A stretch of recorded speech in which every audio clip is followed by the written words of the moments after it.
All right, hello, welcome. Your first real history lesson in my class. All right, it's gonna be great.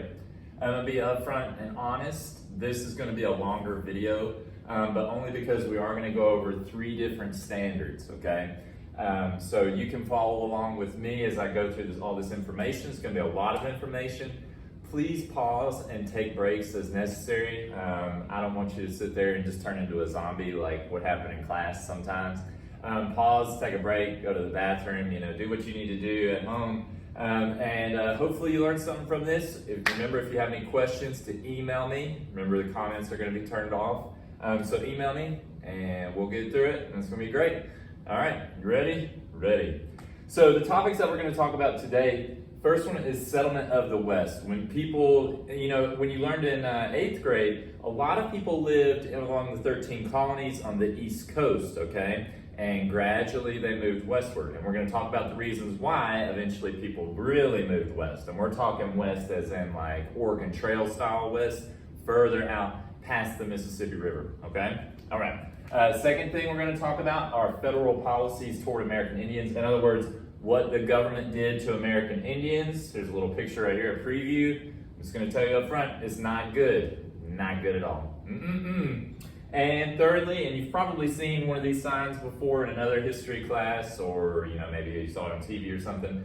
We're gonna talk about what Reconstruction was and its effects on African Americans, okay? So let's jump right in.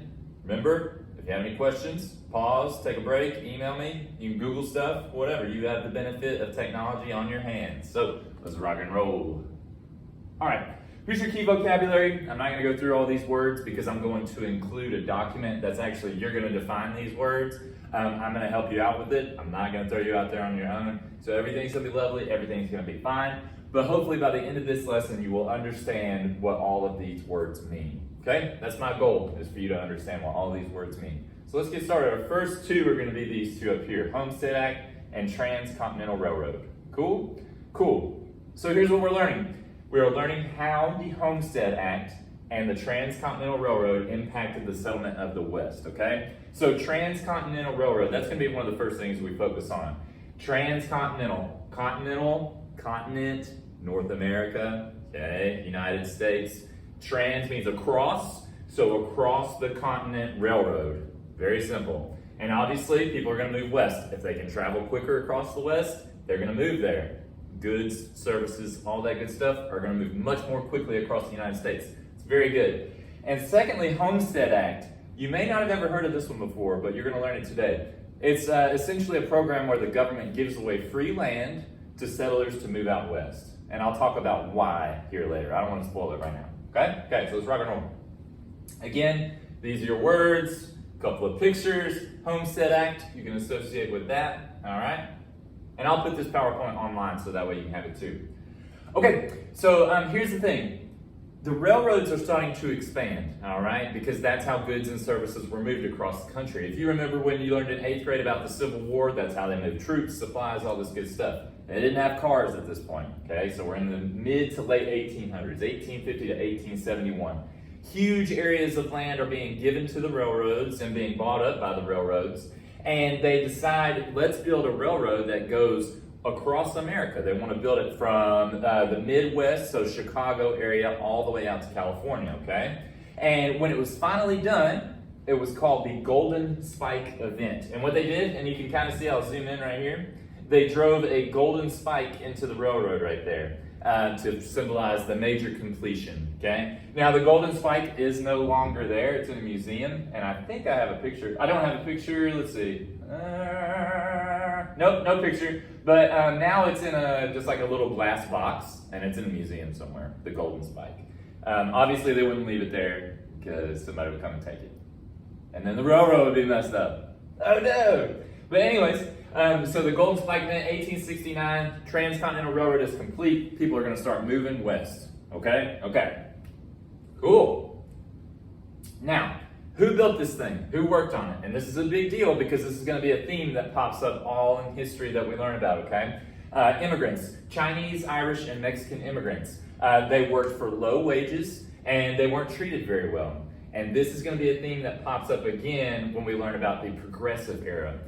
Immigrants come to America looking for work, and they tend to do the hardest jobs, and they do jobs that they don't get paid very much, okay? And conditions are usually bad. But we'll come back to that in another lesson. But just remember, immigrants are going to be the ones doing the hard jobs in America early on, all right?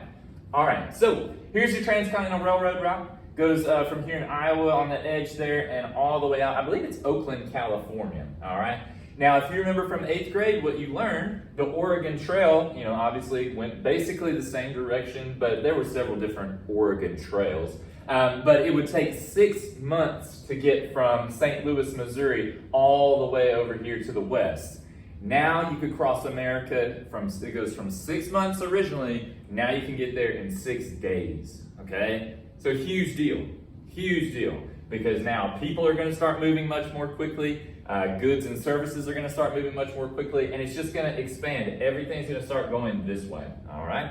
All right, cool, moving. All right, so let's get to the second part. So we understand the Transcontinental Railroad, it's very easy, okay? Transcontinental Railroad, and I'll go back again. It just connects East United States to West United States, okay? Very easy, shortens the journey, people start moving out that way. Now, let's talk more about why they want to move out that way.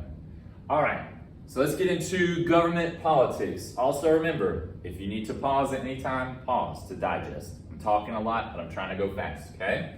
So, in 1862, that's in the middle of the Civil War, keep that in mind, the Republican Party, who is anti-slavery, they decide they want to give land to farmers in order to slow the spread of slavery to the West. Now remember, during the Civil War and before, when people moved and new states were formed, they had to decide, are we going to be slavery or are we going to be anti-slavery? So here's what they did. They decide they're going to give land away to these independent farmers, and they decide they're going to open it up to women and freed slaves. Now this is a big deal, okay, because it affects the politics of it, all right?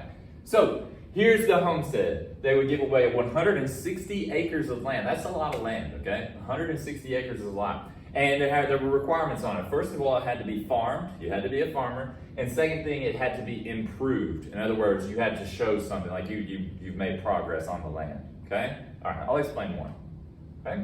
So the settlers, they had, like I said, they had to be 21 years of age, couldn't be any kind of criminal, and they had to be, you could be a woman or a freed slave, and you could have the land. It's pretty cool. But here's the problem. These big farmers, like bigger businesses and things like that, they hear about this, and they're like, oh, free land, heck yeah, let's go out there and get some. So people start moving out there, and they start fighting, of course, that's what people do. If you remember from 8th grade about bleeding Kansas and all that, when people moved west and they decided, I want slaves, and others said, you can't have slaves, and they killed each other. Whap, whap. Now, the overall effect that you need to learn for this class is that the Homestead Acts and the Transcontinental Railroad led people to move west. That's really all you need to know. It's very, very simple. It's very easy and very straightforward, okay? The population grows, farms get bigger, and there's more people just in that region. So, trends and patterns in U.S. history. We've had people living in the colonies for a long time. Things are starting to move west. Transcontinental Railroad makes it much quicker, and then you get this government act that says free land. You just got to farm it and work on it, and you can have it. It's all yours. So now people are moving, and things are expanding. Okay? Okay. Cool. All right. Let me get my pen. We're going to answer these questions together.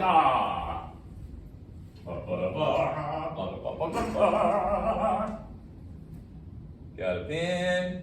You can just follow along with me, and hopefully you'll be able to answer these questions on your own. If not, then whatever. Number 1, significance of the Golden Spike event. Remember I told you, completed the Transcontinental Railroad, so I'm going to write that in. So what you can do, the reason why I'm doing these questions is so that you, when it comes test time, you'll have these for test review. You can go back and watch my videos and say, oh yeah, I know this, I remember this stuff. Cool. Very cool. By the way, as you follow along at home, I hope you're having a great day. I hope everything's going well for you. Hope everything's awesome. Number 2, why was the Transcontinental Railroad a significant event in American history? Well, what did I say? Shortened travel time across the continent and allowed for a lot more people to move and like I said, shortened the journey and allowed people to move, more population in the West, okay? Shorter travel time.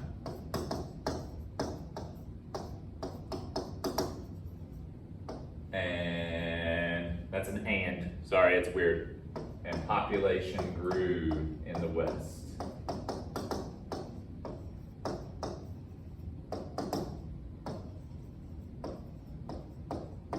And let me check my handwriting, make sure you can see it on the video here. Oh yeah, it looks great. It looks great. All right, number 3. Who were the main laborers on the Transcontinental Railroad? The only reason why you need to know this is because this is a theme that's going to keep popping up more and more and more as we get further into history. Who works, who does the hard jobs, who does the crappy jobs? Who were the main laborers? What did I tell you? Immigrants. Chinese, Irish, and Mexican. Okay? Chinese, Irish, and Mexican immigrants. Cool, and we're doing great on time. We've gotten through one standard in about 10 minutes, so you can work on this today. You learned one standard in 10 minutes. Excellent job. Cool. All right, you pause it right there and get caught up and make sure you know that stuff. Hopefully you've got it, and we're gonna move on. Great. Excellent. Oh, a couple more. Number 4, why did the Republican Party create the Homestead Act? Remember, what did I tell you? They were trying to slow the spread of something that was causing major problems in American history, slavery. Because remember, when people moved, they want to bring their slaves with them. The Republican Party, anti-slavery, they don't want more slave states, so they created this act to hopefully get people to go west and not take slaves with them, to start their own farms, okay? Because if, you're poor, you don't have any money, but then you hear, free land, woo! And if you're poor and you don't have any money, you're not gonna own any slaves, and you're gonna go out there and hopefully do some work and fix the land up, have a farm, okay? They wanted to slow the spread of slavery to the West. Remember to email me if you have any questions at all, okay? Email me. Don't be confused. Don't sit at home confused. Also, you can Google this stuff too, okay? Number 5, what were the requirements for settlers under the Homestead Act? Remember, who did I tell you it was open to? Okay, it's different groups, and particularly groups who are anti-slavery. That's going to be freed slaves. Okay, they don't want more slavery, obviously, and women. Women tended to vote more the Republican Party. They couldn't vote yet, but it was more of a support for the Republican Party. Remember, women didn't vote until 1920, so I shouldn't have said that. Whoops. But women tended to fall more under this, especially in the North and the Northeast. Okay, so requirements: you had to be 21 years old. What did I say about what they have to do with the land? They had to farm or improve the land. Farm/improve the land. Ta-ta-ta. And open to women.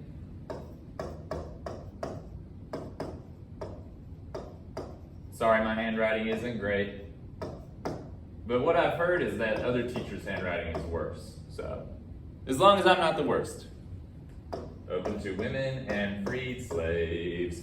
And then number 6, how did the Great Plains change? If people are moving because of free land and they're having to do this, you're going to have more people. You're going to have more farms. Very good. Use social studies words. Got to be fancy, of course. Larger population. And I'll put more people, so that way you know that. Larger population, so more people.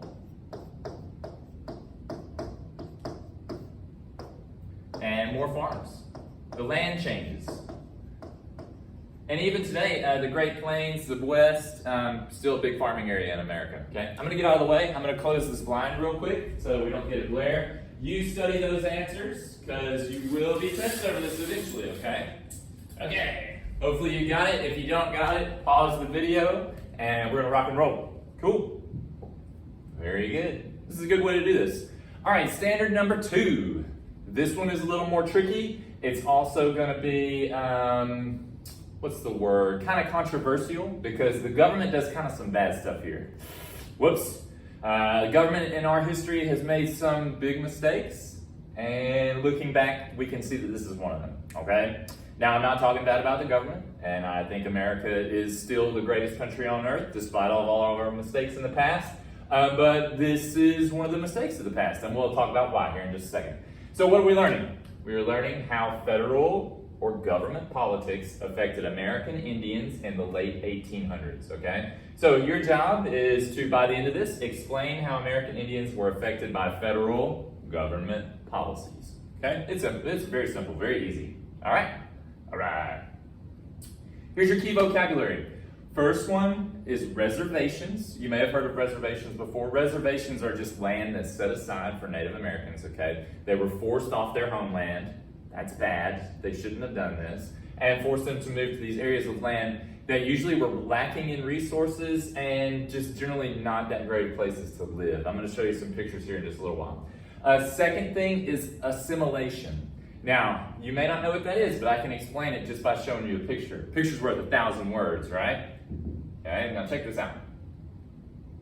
This picture and this picture are the same young man, same boy, okay? This child has gone through a process called assimilation. What do we notice about him? Hair's cut, obviously different clothes, different shoes. I'm not wearing shoes. And his name, this isn't in the picture, but I'll tell you about it. His name has been changed, and he's probably been converted to Christianity from whatever his traditional religion was, okay? So, assimilation just means changing someone's culture in order to make them fit into an American culture, okay? And what this means in the 1800s, and I'm not being weird, I'm not being offensive in any way, it meant trying to make a Native American more like a white person. And I don't mean that in any kind of weird, offensive way, I promise you, okay? I'm just saying that that's what the government's goal was, to turn people who were part of these different Native American cultures, not weird, just that was their culture, and they tried to make them more like white people, okay? Sorry, I'm like giving a lot of disclaimers there. It's just we live in a very charged environment these days, and I don't want anybody to think I'm being offensive at all, because I'm not. I'm just telling you how I view history and kind of how it really was, because if you look at it, that's what happened, okay? Sorry, going off on a tangent here. Boarding schools. A boarding school is where you send someone, like a student, time for class, send a student to a different school, you send them off away from their home, and basically they live there, and it totally changes their life, okay? We'll talk more about that. And lastly, the Dawes Act. And the Dawes Act is actually what kicks the Native Americans off their land. All right? All right, cool, moving. Okay, movement to reservations. Now, you learned about this in 8th grade, hopefully, but in the 1800s, remember, under Andrew Jackson and things like that, Native Americans pretty much lived all over the United States. Huge populations in the West, some in the Southeast, but as settlers, European settlers moved into North America, they pushed for the Native Americans to be pushed off their land. They basically took it from them. There were a lot of deals and a lot of treaties signed, but the United States typically didn't hold up their end of the bargain and just kind of took the land away from the Native Americans. It's not good. It's not good, okay? And what they would do is they would send them to these areas that were set aside. They say, hey, we're going to take your land, but we're going to send you to another area called a reservation, okay? And this is land that was given to Native American tribes after they were removed from their original lands. It's not good. It's not good, but it's what happened. That's history, okay? Now, I want you to take notice of this picture. I'm going to show it to you more in just a second. But these reservations, so they would go living in an area where they had lived for hundreds, thousands of years, okay, that they're very used to living in. They've got everything they need there, water, proper farmland, all the resources they need where they're used to living, and then they're thrown out in the desert somewhere like Oklahoma, okay, or Arizona, New Mexico, somewhere like that. And a lot of times, it's lacking in a water source. They don't have materials to build homes, and of course the government didn't build homes, okay? And this still continues today. Reservations today are still some of the poorest areas in the United States. They often face a lot of problems. I know COVID-19 right now, I know, big deal, ooh, COVID-19. has been a major problem on the reservations, okay? Because they just lack the proper healthcare systems. They've been neglected, in other words. All right, now check this out. This is a modern day picture. This is a Native American's home on a reservation. If you notice, obviously, first of all, they don't really even have a yard, but that's not even the point. The house is made out of cardboard, okay? And it's wintertime. I wonder how warm it is inside that house, okay? So guys, I want you to think about this stuff. History is serious business because it involves real people, and the consequences are real even to this day, okay?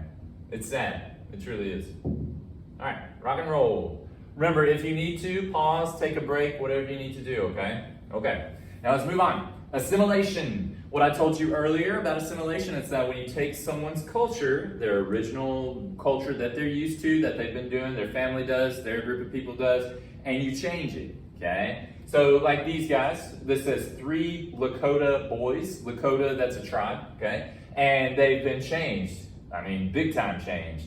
They went from wearing their traditional Native American outfits, including the headdresses and everything, moccasins, cool pants and everything, and they've been given what we call Western clothing. Now remember, I'm not trying to be weird or offensive, but they basically tried to turn them into like white people, okay? Back in the day, white people, okay? And remember, not trying to be weird or offensive, it's just a very easy way to explain it, all right? If you have any problems with it, please let me know, okay? I'm not trying to start anything. I'm just trying to explain it as clearly as possible, all right? All right, cool. So yeah, assimilation, taking someone's culture and changing it. Taking these guys and turning them into these guys. Same people, just totally change their culture. Probably change their names, everything, all right? All right, now, in order to get this process done, this process of assimilation, to change them from their Native American ways to their Western ways, they sent the children to boarding schools. They sent Native American children to boarding schools. And what that means is that it's basically their new home. They send these kids to these schools. Now, these schools were not good places, okay? They had to cut their hair when they went there. They had to change their names. They were not allowed to speak their native language. They had to learn English, okay? And they had to wear, of course, the Western clothing. Basically changed them everything. Now, the problem with these schools, first of all, that's really bad. You shouldn't make someone change their culture. But the other problem is that they've got really, really strict rules. So if you do something bad, you're going to be extremely punished harshly, all right? And they're overcrowded. And they had to live in these places a lot of times. They had to just stay there. And so, just like we know, when big populations get together, people get sick. And when it's overcrowded, that sickness spreads quickly. Whoops. And so, a lot of Native Americans died because of these things, okay? So again, here's just some more pictures of assimilation. You can see original Native American garb, attire, wear, and then Western style. Again, same thing. Same thing down here. And then this, check this out. You see all the faces in the crowd, and look how small the school is. It's not a good situation, but that was life. Okay. So you can see, like, say one person gets sick, it would easily spread quickly. It's not going to be a very good situation at all. All right. All right. Moving on. All right. So the Dawes Act, and I know this is taking a while, but it's going to be okay. Remember, you can pause whenever you need to, but we're going to get through this. The Dawes Act is what it was. It's another way that the government tries to take land away from Native Americans. Okay. It's another way to mess up Native American culture, to divide them, and really basically to steal land. That's what it was. All right, so what it did, it said you can no longer have tribal lands. Remember, Native Americans, a lot of these tribes didn't believe in the idea of ownership. It was the tribe's land. It wasn't any individual's land. It's not your land. It's not my land. It's the tribe's land, okay? So they say, hey, you can't do that anymore. You can't do that. That's not how we do things. All right, and it basically cut up the tribes. It divided them against each other. They said, hey, you can have your own land now, but it's not the tribes anymore, and that divides people. And so what this does, it caused Native Americans to lose tribal ties to their land, and it offered the land for sale to white settlers. Now remember what I told you before, Native Americans, especially on reservations when they were in this process of moving and everything, Causes huge poverty, first of all. So this land that gets divided up, the Native Americans can't buy it because they don't have any money, all right? Just a real bad situation, all right? So check it out. In 1887, there were 138 million acres of land. It's a pretty good amount. 138 million acres of land that belonged to Native American tribes. And by 1934, about less than 50 years, that number was down to 48 million. So almost 100 million acres of land just kind of taken away from them. It's not good, guys. It's not good. All right. So there you go. Indian land for sale, and you may see a picture like this again on a test. Hint, hint, hint, hint. And you'll say something about what government act is this referencing? This is the Dawes Act, okay? Divided Indian lands, took them away, and basically made them available to white settlers. All right? All right. Okay, so what is a reservation? A reservation is land that Native Americans were forced to move onto. All right? Their lands were taken away, and they were forced to move on to these reservations. They still exist today, okay? Assimilation. Assimilation, what does that mean? Remember I showed you the pictures of the guy in the traditional Native American attire, and then the next picture, it was him with a haircut, name changed, all that stuff. So, assimilation means changing someone's culture so they will fit into another culture. Changing someone's culture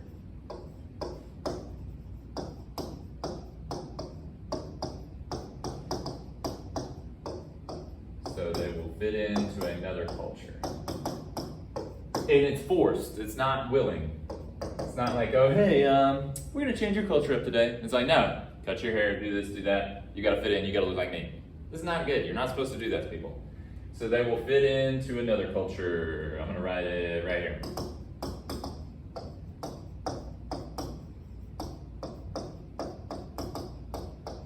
Okay? I gotta hurry. Number 9, how were Native Americans treated at boarding schools? Well, what did I tell you? First of all, they're overcrowded. They had to follow strict rules.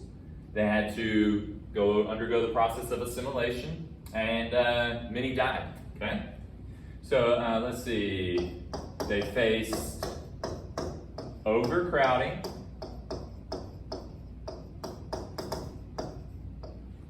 disease, there it is, forced assimilation, meaning they were forced to change their culture. Okay, forced assimilation, and strict rules, had to follow strict rules. Had to follow strict rules. Hopefully my handwriting's okay. If it's not, email me and I will fix it. We will get this done together. Yeah! And number 10, how did the Dawes Act affect Native American tribal land holdings? Remember I told you they lost almost 100 million acres in about 50 years. Lost around, we'll say around, 100 million acres in about 50 years. Okay? All right, I'm gonna go close these blinds real quick. You can look at those answers.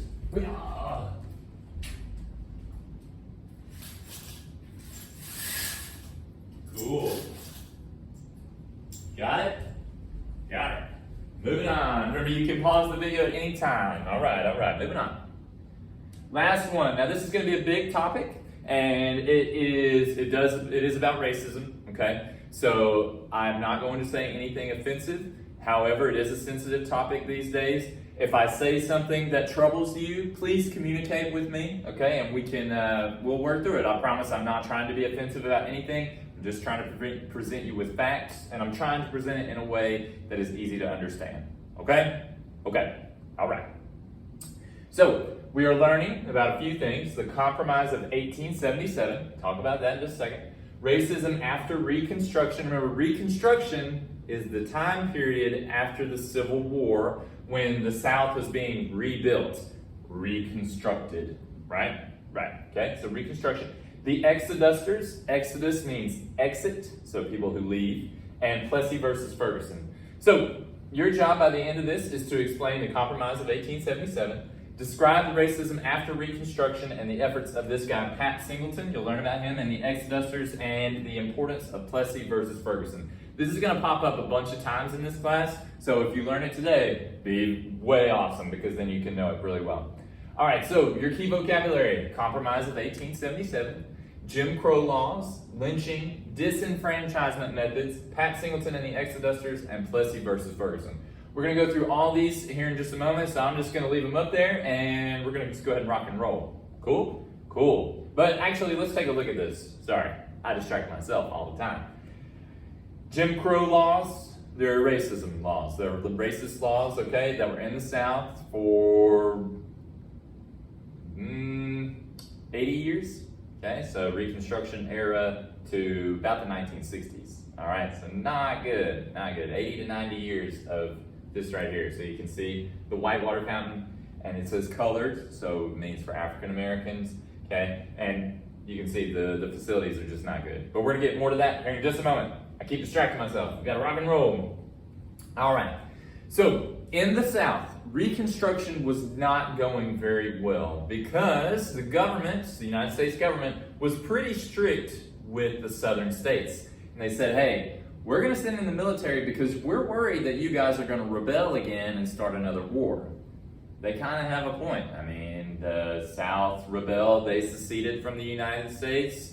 And so after this war, the United States, aka the North, they're like, hey, we're going to send in troops just to keep an eye on these southern governments, just to make sure y'all are doing what you're supposed to do.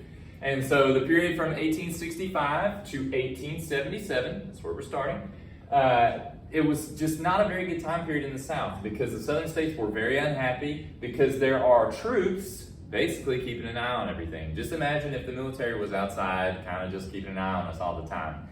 It would be weird, okay? It would be weird. All right, now, there was a guy, his name was Rutherford B. Hayes.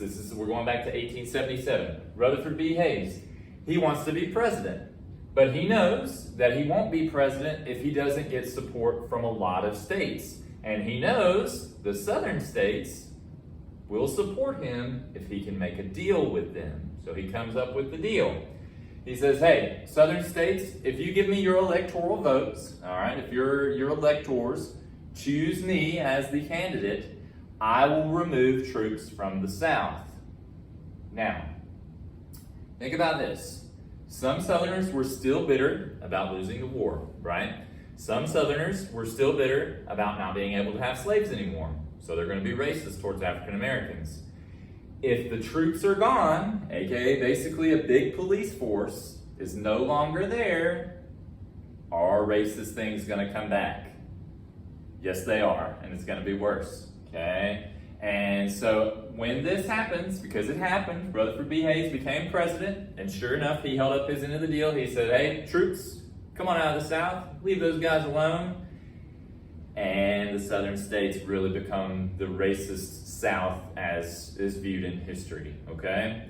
So in history, you've learned about the civil rights movement and everything. All this stuff happened in the South, Alabama, Mississippi, a lot of kind of dark history there.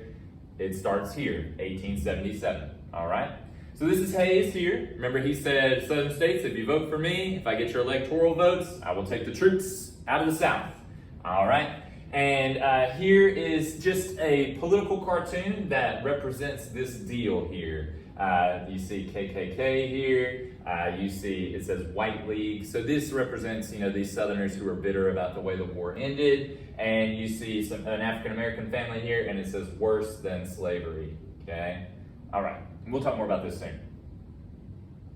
All right, so here's the deal. The Republican Party, we already talked about them. Remember, there were supporters. They were anti-slavery. They say no slavery. We're against slavery. Slavery was done at this point. So now the anti-slavery party, supporters of African-American rights, they realize we're not going to have support here. We're going to get run out. So they leave. They basically abandon the African Americans in the South. okay?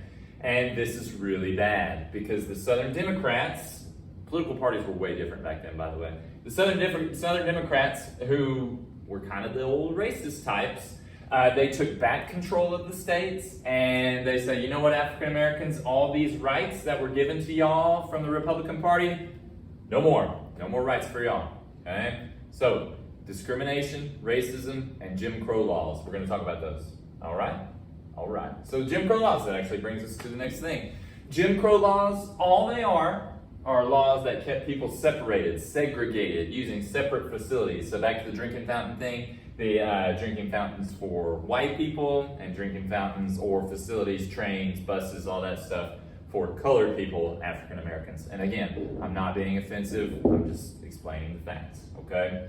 So the idea of separate but equal, and you need to know this, it's the idea of, well, we're going to do things separately.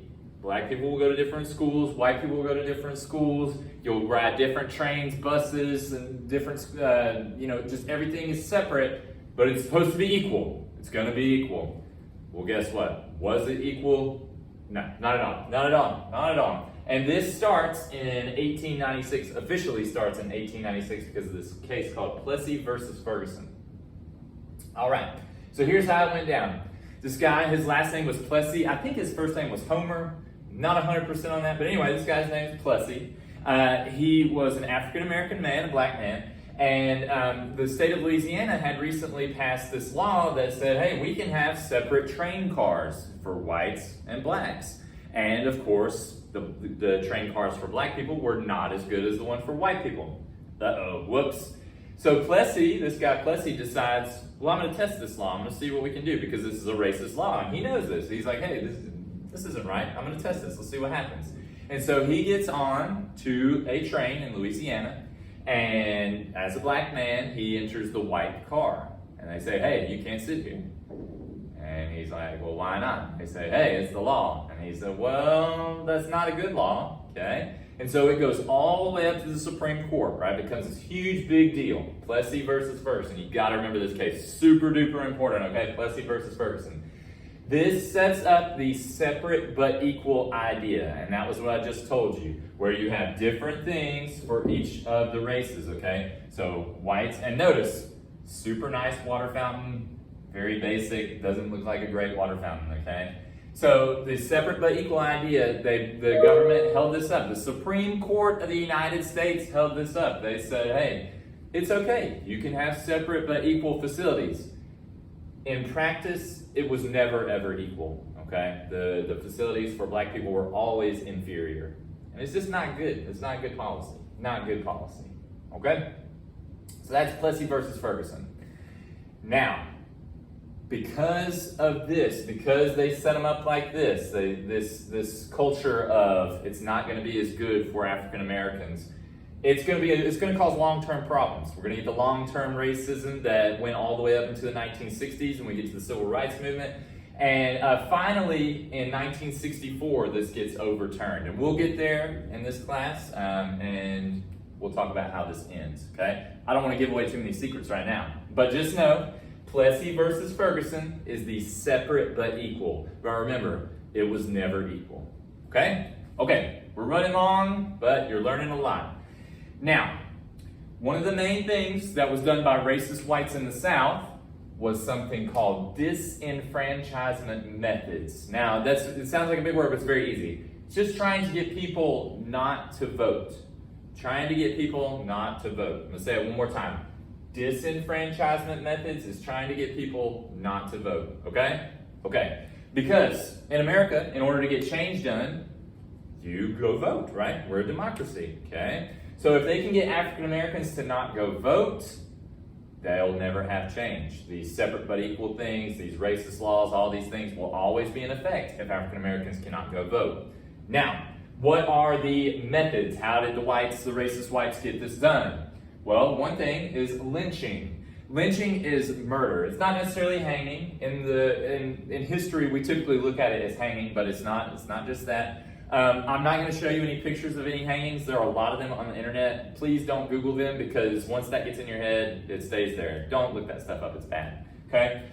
So lynching is murder by a group of people. So what it usually was like, so say there's an African American who is wanting change in the South. A group of white people, the racist whites, not all white people, racist whites, would go and either kidnap, capture, they would go take this person out of their house, take them out in the street, hang them, kill them, beat them to death. Anyhow, it's very, very bad. What's the purpose of this? To scare the other African Americans, to scare the other black people in the community, to get them to not vote. Very, very bad situation. It happened. And it's tough. It's a tough part of history, okay? I told you I wasn't going to show you any pictures. I do have this picture. It's, you can see a group of white people, and there's a black man that's hanging here. These are his feet. But it would be a big public spectacle. So maybe this black man, this African American was, maybe he was fighting for change. Maybe he was fighting for more rights. Maybe he just was a little too outspoken in his community about things that were wrong, because things were wrong, okay? And so racist Southern whites use this as a form of terror, because they see this man who may have tried to vote, and they say, well, I'm not going to go vote because I don't want to get lynched. I don't want to get murdered, okay? So this is very bad. Unfortunately, it did happen, and yeah, it's really a shame in history. Okay, heavy topic, and I do apologize.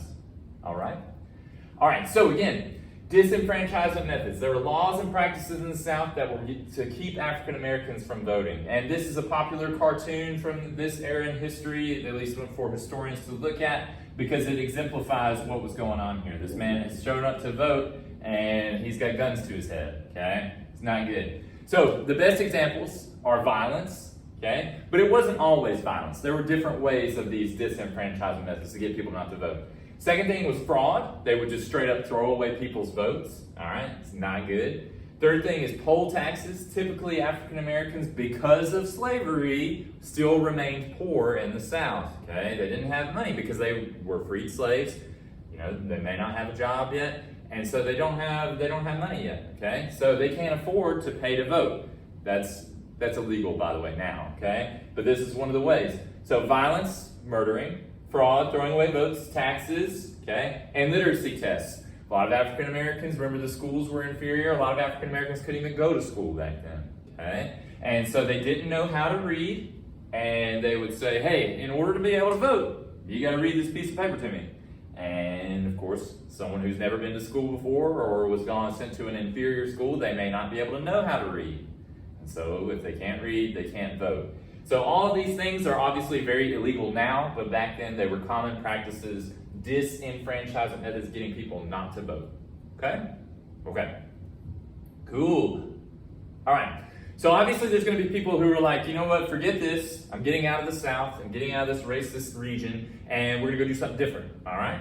And this guy is one of them. He's from Tennessee. He was a former slave, and he led thousands of African Americans to settle in Kansas after the Civil War. So a guy from Tennessee, his name is Benjamin Singleton, but he went by Pap, okay? And the group of people that followed him were called the Exodusters. If you're familiar with the Bible, the book Exodus, it's about the Israelites leaving Egypt. That's their big exodus, their exit. And so the former slaves followed this guy, Pap Singleton, out to Kansas, and they set up farms and set up communities, and they escaped the racist South, which is pretty cool. So Pap Singleton led the Exodusters out of the racist South.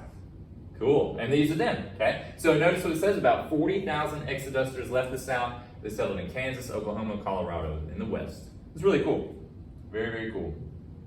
Okay, so let's answer these questions, and I think we're just about done. Very good. Awesome. Cool. All right, so what were the effects of the Compromise of 1877? Remember what I told you. Hayes promised the South he would pull the troops out of the South in order to win the election. Hayes, who was president, became president, pulled troops out of the South. I'm going to draw an arrow, means leads to, which leads to racist policies and actions towards African Americans. You have to write small. Remember, you can pause at any time. Also, email me with questions, okay? Describe the Jim Crow laws and separate but equal. Remember, Jim Crow laws were laws that said we're going to be separate, but it's going to be equal. It was never equal, okay? Separate facilities for black and white people.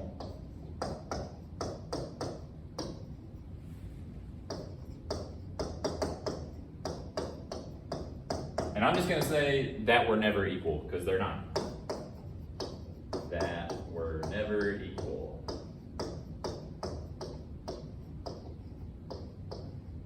Very good. And then 13, what were the long-term effects of the Plessy versus Ferguson decision and the doctrine of separate but equal? Remember, I told you, if you're having separate facilities, that means schools that are inferior. That means, they're riding different buses, they're riding different train cars, they're living in different neighborhoods, and they tended to be poorer. So these are long-term. That means they last a long time. Long-term social, like living in a poorer neighborhood, that's a social disadvantage. Social, economic, again, poverty. If you're not getting a great education because you're going to a school that doesn't have good facilities, you're not going to get a great education, you're unlikely to go to college, and you're unlikely to get set up for financial success. Test 1, 2. Test 1, 2. Test 1, 2. You got a test coming on this stuff. And political, remember, voting, long-term social, economic, and political disadvantages. African Americans, because of these laws, were basically set up to fail, okay? Because of these bad things, they were set up to fail. So they're set up to be poor, they're set up to not be able to vote, they're set up to have lack of education. So it's all really, really bad, okay? This is bad news stuff, okay? Pause if you need to. I'm gonna rock and roll, because I'm actually running late for a meeting, but hey, I'm doing it for you guys. And I believe we're almost done here. 14, why did Southern whites, and that means Southern racist whites, use lynching to terrorize African Americans? Were they trying to get them not to do? Remember, if someone, if they believed an African American was speaking out too much or trying to go vote too much or whatever, they're going to use this as intimidation, okay? Intimidation method. Intimidation method to discourage voting. Discourage voting. Okay. What are some examples of disenfranchisement methods? So lynching, so violence. Remember I told you they would use fraud, just straight up, just throw away votes. And it's terrible, completely against the system. Violence, fraud. What is it called when you have to pay money in order to vote? You go to the poll in order to vote, and the money you have to pay is a tax, poll taxes. And what is it called when you have to be able to read in order to vote? It's called a literacy, being able to read, test, literacy test. Also illegal, by the way. Can't determine, just because someone can't read doesn't mean they can't make a good decision, all right? Okay? And then number 16, who were Pat Singleton and the Exodusters? Remember Pat Singleton? He was a former slave, and he was from Tennessee. Former TN, that means Tennessee. Former TN slave who led, I believe it was 40,000 African Americans to settle in the West.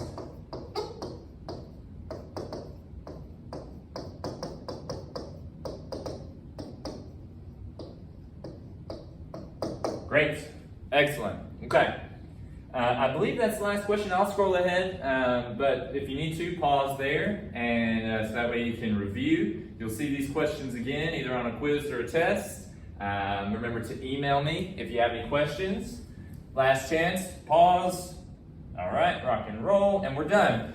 All right, So that was a really heavy discussion. I'm going to send an assignment with this, and I'll put this presentation online. Please, please, please email me. I hope I didn't say anything offensive. That was not my purpose at all. The way I described the process of assimilation. I'm not trying to be offensive in any way. I'm just trying to explain things in a way that's very clear. But these are heavy topics. So if I said anything out of line, please let me know, and I'll give you a call and we'll figure out what I said, and I will apologize. Hopefully you got everything out of this video that you needed. Hopefully you came away with an understanding of the Homestead Act, Transcontinental Railroad, federal policies toward Native Americans. Remember, they're really bad. They kicked them off their land, all that stuff. And finally, the Plessy versus Ferguson. All you need to know about that. Plessy versus Ferguson means separate but equal, but remember, it was not equal, okay? Then they tried to use, the racist whites in the South tried to use disenfranchisement methods, that's anti-voting stuff, and Singleton led African Americans out of the South. Remember, please email me. I'll put links in the YouTube description, and I hope you have a most excellent day. Thank you for watching. Have a great day, and let me know if you have any questions. Bye.